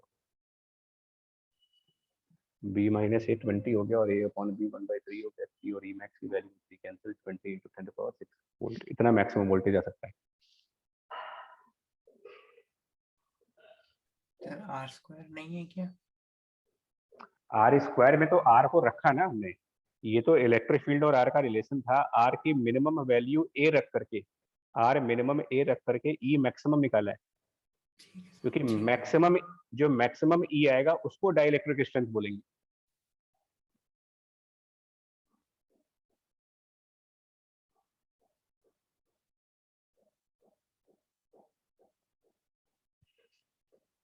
नहीं आया क्लियर? नहीं सर समझ गए, वो सब वैल्यू उल्टी हो गई थी। ये कैलकुलेशन वेरीफाई कर लीजिएगा एक बार। 20 into 10 power 6 sir volt 2 into 10 to power 5 आ रहा है SI यूनिट्स में कन्वर्ट करने के लिए। हमने इसमें गड़बड़ कहाँ हुई थी? ओके, b माइनस ए को सेंटीमीटर में रख दिया था। ओके ओके, यानी कि 20 into 10 to the power 4 कह सकते हैं, 20 into 10 to the power 4 volt. Yes sir. ठीक, तो ये स्फेरिकल का है। एक्चुअली होता क्या है कि पैरेलल प्लेट कैपेसिटर में और स्फेरिकल कैपेसिटर की electric field potential difference relation थोड़े कॉम्प्लिकेटेड है। सबसे आसान होता है parallel plate capacitor, because electric field variable नहीं होती वहां पर। ये रिलेशन एक तरीके से हम लोगों ने डेवलप कर दिया for the potential difference and electric field for spherical capacitor. अब उससे मालूम चल रहा है कि आर की मिनिमम वैल्यू पर ई मैक्सिमम होगा, और मैक्सिमम ई को ही हम नाम देते हैं डाइइलेक्ट्रिक स्ट्रेंथ।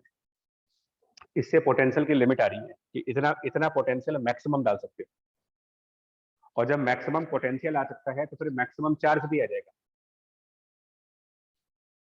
आगे का पार्ट अपने आप कर लेंगे इसी रिलेशन से, क्यू मैक्सिमम निकाल सकते हो बिकॉज डेल्टा वी ऑब्टेन हो चुका है।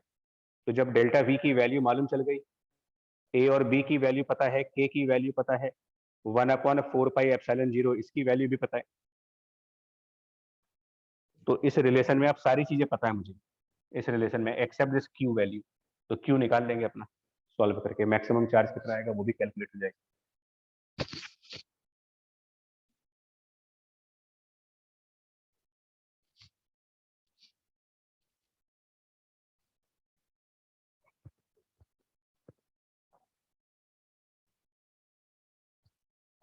और ऐसे ही अगर आप सिलिंड्रिकल कैपेसिटर की बात करो और उसमें डाई इलेक्ट्रिक स्ट्रेंथ को यूज करना चाहें, यही 3 कैपेसिटर्स आने हैं सिलेबस में, तो ऐसे ही अगर हम सिलिंड्रिकल कैपेसिटर्स के लिए जाएं और डाई इलेक्ट्रिक स्ट्रेंथ का एप्लीकेशन यहाँ पर देखें, तो मान लीजिए इन्फॉर्मेशन ये होगी इसमें भी कि जो इनर रेडियस है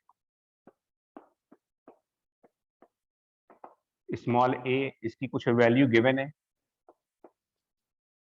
suppose again 10 centimetre, outer radius is given b 30 centimetre, length given होगा सिलिंड्रिकल कैपेसिटर का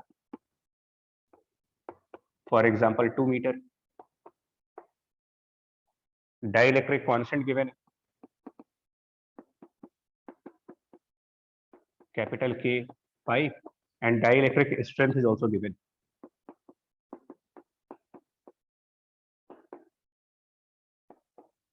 three 10 to the power 6 newton per metre, same value बार बार रिपीट कर रहे हैं, एक्चुअली ये एयर का डाइलेक्ट्रिक स्ट्रेंथ होता है।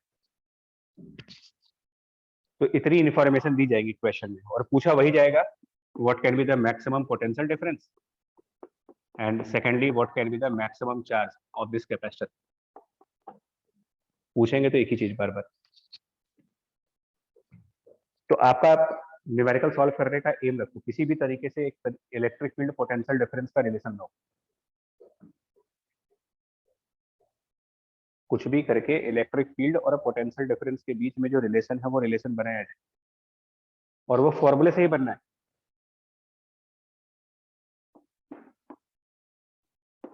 बट एक काम जो नहीं करना वो ध्यान देना है, क्योंकि एग्जाम प्रेशर्स में ये होना ही है, वो होना ये है कि डेल्टा V बराबर E इंटू डी, ये नहीं होगा यहाँ पर, ये सिर्फ कौन से कैपेसिटर के लिए होता है कि delta V equal to E into D कर देगा, sir parallel parallel plate, plate only parallel plate के लिए। हाँ, तो ये रिलेशन मत लगाइएगा, मतलब एग्जाम प्रेशर्स में ध्यान देना होता है कौन सा रिलेशन आएगा। तो रिलेशन देखिए ये आएगा, सिलिंड्रिकल कैपेसिटर के डेरिवेशन के लिए, सिलिंड्रिकल कैपेसिटर का जब डेरिवेशन हो रहा था तो इलेक्ट्रिक फील्ड की value inside the cylindrical capacitor वो आई थी Q upon 2 pi epsilon L into R और डाइलेक्ट्रिक के साथ K आएगा। इन डेरिवेशन के लिए कल वाला लेक्चर देखो आप, गॉस लॉ के थ्रू आते हैं।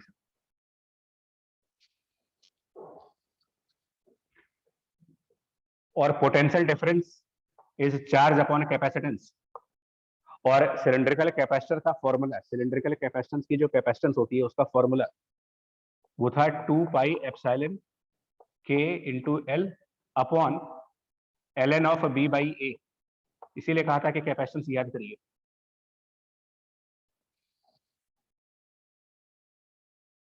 कैपेसिटेंस याद करनी पड़ेगी और उस कैपेसिटर के अंदर इलेक्ट्रिक फील्ड का क्या फंक्शन होता है ये भी याद रखना पड़ेगा, या तो याद रखो या गॉस लॉ से डिराइव करो। Expression of capacitance, how the electric field is present inside that capacitor,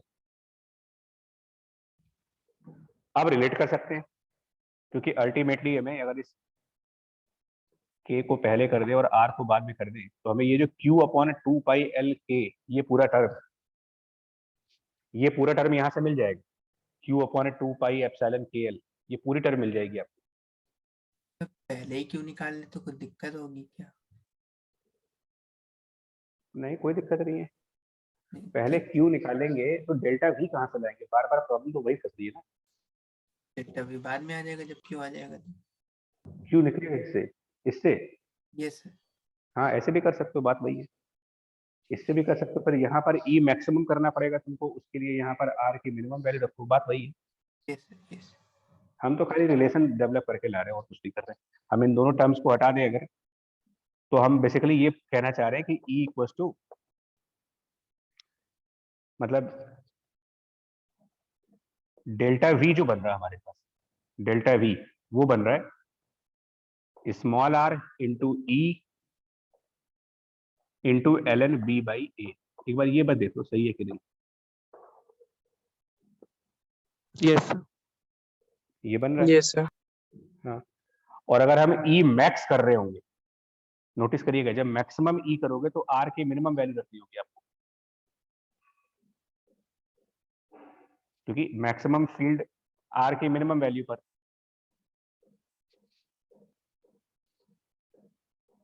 तो ये तो वैसा रिलेशन आ गया, जब आप मैक्सिमम इलेक्ट्रिक फील्ड कर दोगे तो minimum value of R, minimum value of R का मतलब हो गया अंदर वाला रेडियस, ये डेल्टा वी का मैक्सिमम वैल्यू बन जाएगा। ये इन जनरल में मैक्सिमम पोटेंशियल डिफरेंस और मैक्सिमम इलेक्ट्रिक फील्ड के रिलेशंस बता रहा हूँ। क्या पता यही चीज ऑब्जेक्टिव पेपर में हो, कौन जानता है कि पेपर में ये हो कि which of the following is correct.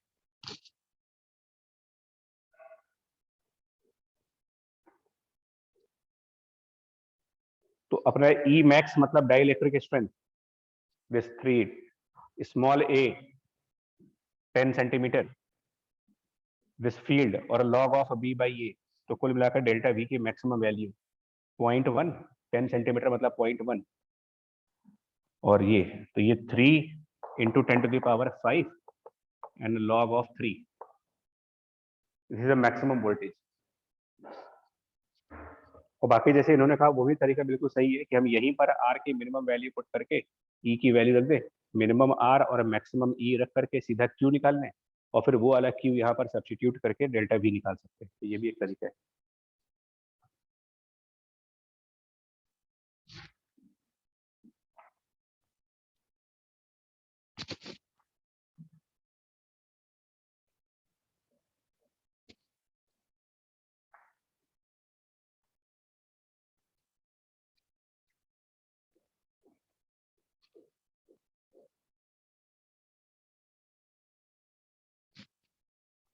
ठीक है, यस सर। Yes sir. तीनों कैपेसिटर्स का हो गया numerical, parallel plate, spherical, cylindrical, यही 3 सिलेबस में है, इन्हीं के ऊपर डाइलेक्ट्रिक स्ट्रेंथ के यही न्यूमेरिकल्स आते हैं।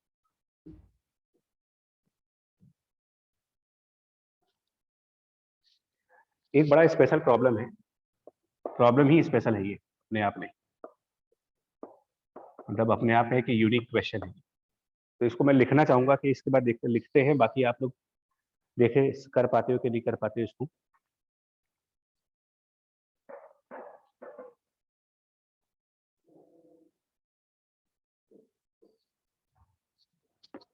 For a cylindrical capacitor and for a given outer radius, for a given outer radius b, for a cylindrical capacitor and for a given outer radius b, find inner radius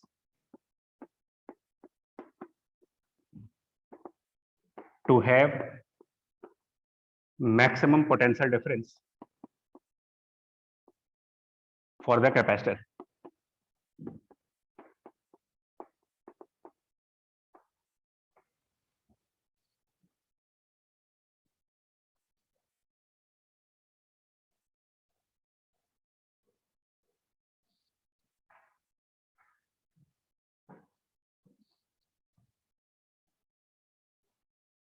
question का dielectric से लेने देना नहीं है, मैं वैसे ही question करा रहा हूँ बिकॉज अभी हम लोग मैक्सिमम पोटेंशियल डिफरेंस वाले क्वेश्चन कर रहे थे, तो ऑल ऑफ सडन ये भी याद आ गया।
कुछ आ रहा समझ नहीं क्या पूछा गया है, कैसे अप्रोच करें इसको?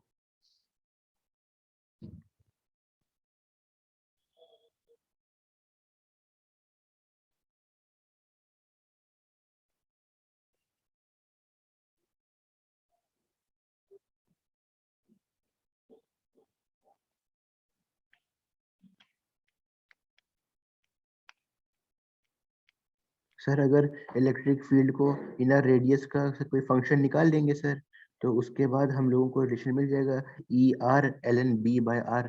तो उसको sir D Y by D X equal to 0 कर देंगे। तो सर सोच रहे हैं कि कैसे ई निकालें सर, आर का फंक्शन इनर रेडियस का। ये तो अभी तो हम लोगों ने एक रिलेशन बनाया था ना कि delta V was E into small R into L N D by ए।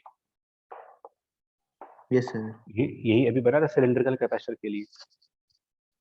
और मैं सजेस्ट तुम्हें एक बार करूंगा, फिर से मैं सजेस्ट ये करूंगा कि कैपेसिटर के चैप्टर में हर लेक्चर के बाद अपना रिवीजन नोट्स तैयार करो। जैसे आज आज के लेक्चर्स में क्या क्या चीजें समझने वाली थी, तो एक तो डाइलेक्ट्रिक के कॉम्बिनेशन वाले जो 4-5 क्वेश्चन बताए, और डाइलेक्ट्रिक स्ट्रेंथ वाले क्वेश्चन में तीनों टाइप के कैपेसिटर्स में डेल्टा वी और ई का रिलेशन है। ये सिलिंड्रिकल के लिए ऐसा ही रिलेशन निकाला गया था उसके लिए। अगर याद दे तो कुछ ऐसा था कि क्या था यार, कि ई बराबर delta V A B by R square B minus A करके था ये, इतना स्फीयर वाले के लिए। Yes sir. और स्फेरिकल और पैरेलल प्लेट के लिए E equal to delta V upon D. तो नोट्स स्ट्रॉन्ग करते रहो, नोट्स को इतना बनाते रहिए कि फ्यूचर में ये लेक्चर्स दोबारा ना देखने पड़े ना रजिस्टर खोलने पड़े। This is relation between E and delta we for cylinder, for sphere, for parallel plate capacitor. कोई जरूरी तो है नहीं कि आज हम सिलेंड्रिकल कैपेसिटर का क्वेश्चन करवा रहे हैं एग्जाम में, हो सकता है स्फेरिकल कैपेसिटर का क्वेश्चन बन जाए।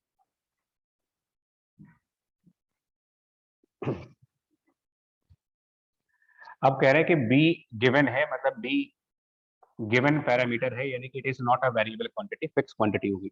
B is given outer radius, given outer radius मतलब B can not be changed. A is a variable quantity, और इसको वेरिएबल इस तरीके से करना है कि you want this quantity to be maximum, ये चीज मैक्सिमाइज चाहते हो आप with variation of small A. Hint है कैलकुलस की मैक्सिमम मिनिमम लगाएंगे, बट उसके पहले जो जहां पर आप स्टक हो, इस समय जहां पर फंस गए हो जाकर के, वो फंसे आप इसी पॉइंट पर हो कि ई और आर क्या रखेंगे।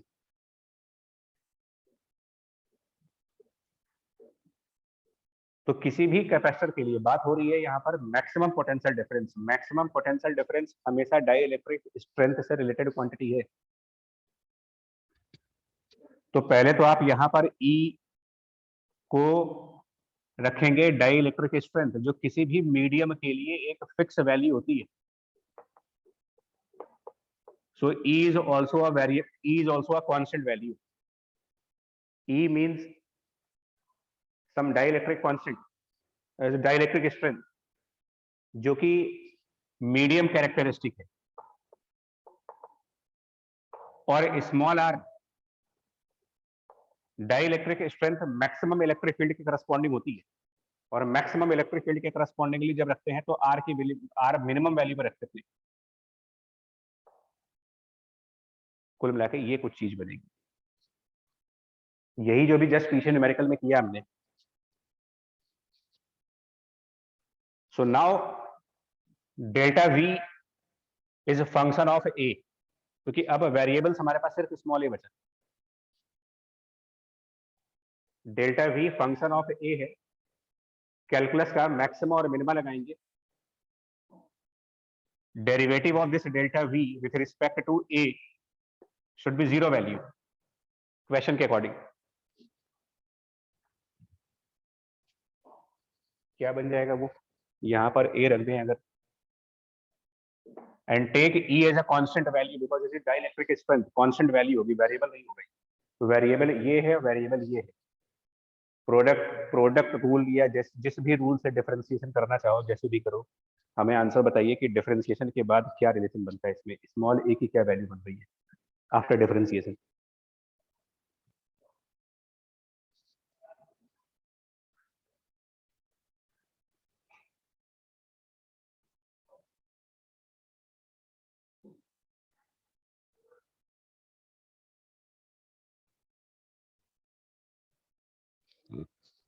सर इनफाइनाइट आ रहा है है sir, ln b by equal to 1 आ रहा है।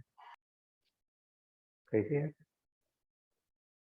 डिफरेंशिएशन जब करोगे तो ई तो चलो कांस्टेंट है, वो बाहर हो गया। ln b by A into differentiation of A with respect to A 1 हो गया प्रोडक्ट रूल के हिसाब से, plus A and now the differentiation of this log value, differentiation of this log b by A वो होगा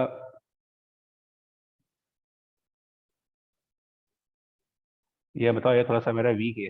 log b by ए को a के respect में डिफरेंशिएट करेंगे तो क्या बनेगा ये? ln sir b by 1 A का upon b by a। Yes sir. मतलब a upon b। Yes sir. और सर b बाई ए का भी डिफरेंशिएशन होगा ना सर, ए वेरिएबल है हाँ, तो minus b by A square और आ जाएगा। माइनस b अपॉन ए स्क्वायर और आ जाएगा। Yes sir, Yes. मल्टीप्लाई में उसके साथ। तो यहाँ पर माइनस हो जाएगा, कुल मिलाकर के ये माइनस 1 अपॉन ए बन जाएगा क्या?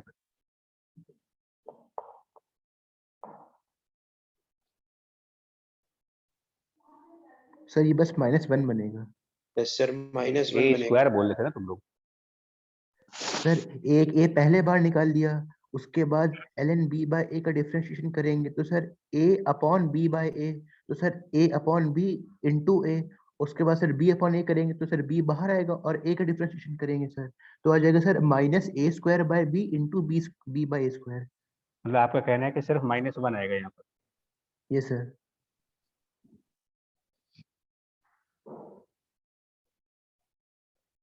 अब ये देखो, मुझे नहीं पता भाई, देखो हम इसमें सही बता रहे हैं।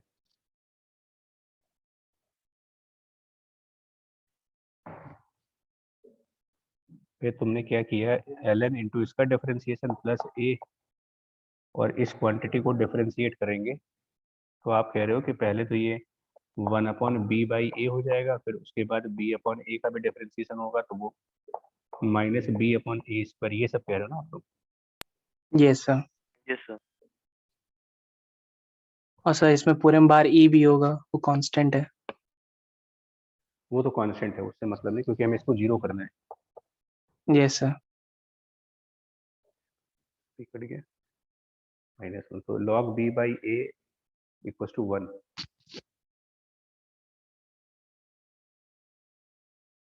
तो गड़बड़ हो रहा है इसका मतलब यार ये।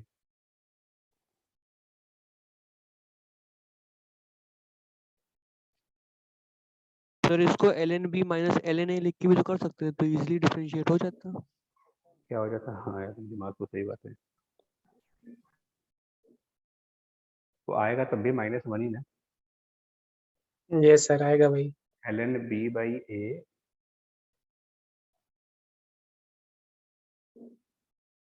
आएगा तब भी 1 के बराबर ही, इसका मतलब तो फिर ये हो गया कि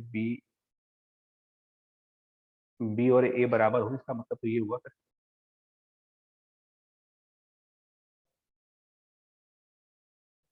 नहीं यार 1 आ रहा है ना। अच्छा सुनो, वो पहली e बात भी क्या तो कर रहे हो होगा यार, एक्सपोनेंट, क्या कर रहे हो? नहीं, ये हो रहा है कि इसकी वैल्यू 1 के बराबर हो रही है। तब e भी तो होगा।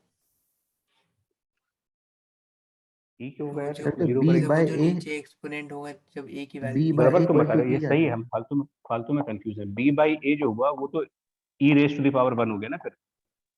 ये yes sir. Sir. Yes, infinite sir. वगैरह कहाँ आ रहा है यार, Yes, मुझे sir. पता। हाँ सही तो आ रहा है आंसर फिर। सो स्मॉल a बराबर b अपॉन ई, यही आंसर है।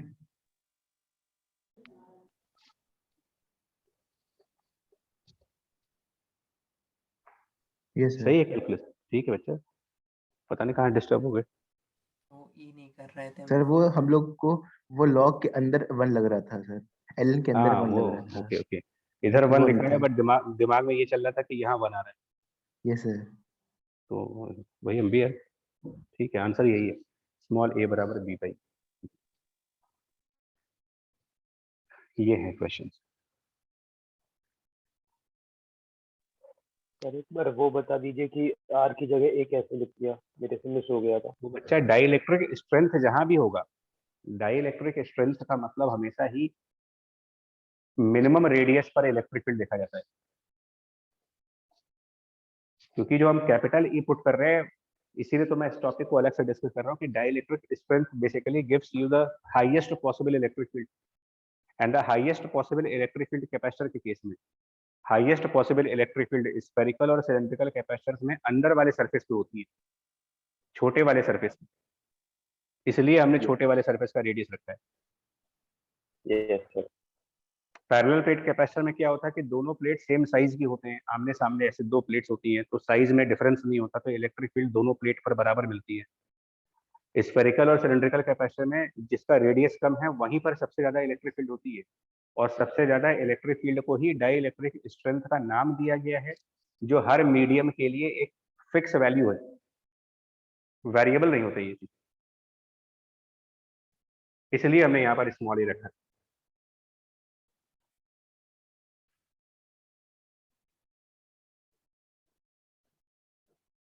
हुआ आप क्लियर? Yes sir. ठीक है।